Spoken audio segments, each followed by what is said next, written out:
अब जाकर आगे जी हमारे सभी सनातनियों के लिए गुड न्यूज। सबसे बड़ी बात यह है कि जितने भी हमारे गौरक्षक जो भाई हैं, यानी कि चाहे दक्ष चौधरी, चाहे अभिषेक ठाकुर, युद्धि राणा और या फिर 2 भाई और है, वो 5 भाई टोटल यानी कि गिरफ्तार कर रखे थे। ठेके के मैटर को चलते हुए ठेके बंद करा रहे थे। तो सबसे बड़ी खबर इसमें यह है कि अब उन भाइयों को सभी को यानी कि जमानत मिल चुकी है। जय श्री राम।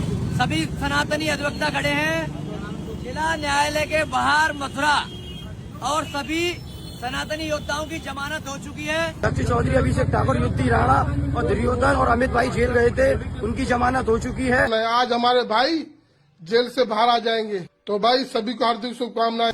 जो कि मुकदमा चल रहा था दारू ठेका का मथुरा वृंदावन में, सभी शेर बाहर आने वाले हैं, सभी की जमानत हो चुकी है। देशद्रोह जैसी धाराओं को सम्मिलित किया गया था, आज हमारे सनातनियों की जीत हुई है। और स्पेशली धन्यवाद करना चाहिए इन वकील भाइयों को, क्योंकि इन वकील भाइयों ने एक भी पैसा किसी भी सनातनी से नहीं लिया है।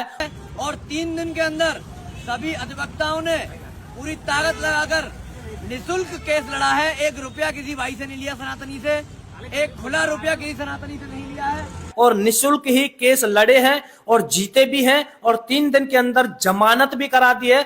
इन भाइयों को तो तहे दिल से धन्यवाद बहुत ज्यादा। और सबसे बड़ी बात यह है कि जिस तरह से इन भाइयों ने यानी कि एकता दिखाते हुए और सभी सनातनियों का साथ दिया और पूरा हिम्मत दिया, हौसला दिया, और सबसे बड़ी बात यह कि 1 पैसा तक नहीं लिया। तो इनके लिए 2 कमेंट जरूर करिएगा, इन योद्धा अपने जितने भी हमारे ये वकील साहब हैं। और अब सबसे बड़ी बात यह है कि क्या वो ठेके, जिन ठेकों के पीछे हमारे भाई गिरफ्तार हुए थे कि वो ठेके बंद कराए थे और वो फिर गिरफ्तार कर लिए गए थे, तो क्या अब उन ठेकों को बंद किया जाएगा या फिर उन ठेकों को ऐसे ही छोड़ दिया जाएगा? ये फिर सबसे बड़ा सवाल ये है। अब बड़ा सवाल का जवाब भी मैं आपको दे देता हूं कि हमारे सनातनी योद्धाओं का कहना सीधा सीधा ये है, हमारे भाई जो जेल में थे आज उनकी बेल हो चुकी है, थोड़ी सी देर में हमारे बीच होंगे, और सनातन की ताकत आज दर्ज पूरा हमारे साथ है। हमारे भाइयों ने जो मुद्दा उठाया शराब बंद कराने का, वो मुद्दा जारी रहेगा। भाइयों को छूटने के बाद रणनीति बनाएंगे और महा आंदोलन होगी।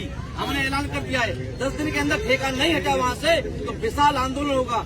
देश के कोने कोने से युवा हमारे साथ आएगा, ब्रजवासी हमारे साथ है। और सबसे बड़ी बात यह है कि कहीं ना कहीं वो ठेके हटने ही बहुत जरूरी है, क्योंकि वहां से हमारे पूज्यनीय प्रेमानंद जी महाराज वहां से निकल के जाते हैं उस रास्ते से। तो उस रास्ते पे ठेकों का क्या काम है, ये सबसे बड़ी बात है। और वो सरकारी ठेके हैं, तो कहीं ना कहीं हमें पूरी उम्मीद है कि योगी आदित्यनाथ महाराज जी से कि कहीं ना कहीं उन्हें अपने संज्ञान में जरूर लेंगे महाराज जी। और सबसे बड़ी बात यह है कि जो लोग बड़ी खुशी मना रहे थे, हंस रहे थे, दातन ने फाड़ रहे थे और कह रहे थे कि यूपी पुलिस तुम लठ बजाओ और हम तुम्हारे साथ हैं, तो सबसे बड़ी बात यह है कि चलिए उस मामले पे भी मैं अभी बात करूंगा अगली वीडियो में। पहले अपने दक्ष भाई और ये सभी भाई बाहर आ जाएं एक बार, फिर उसके बाद हम बात करते रहेंगे। सभी को जय हिंद, जय श्री राम।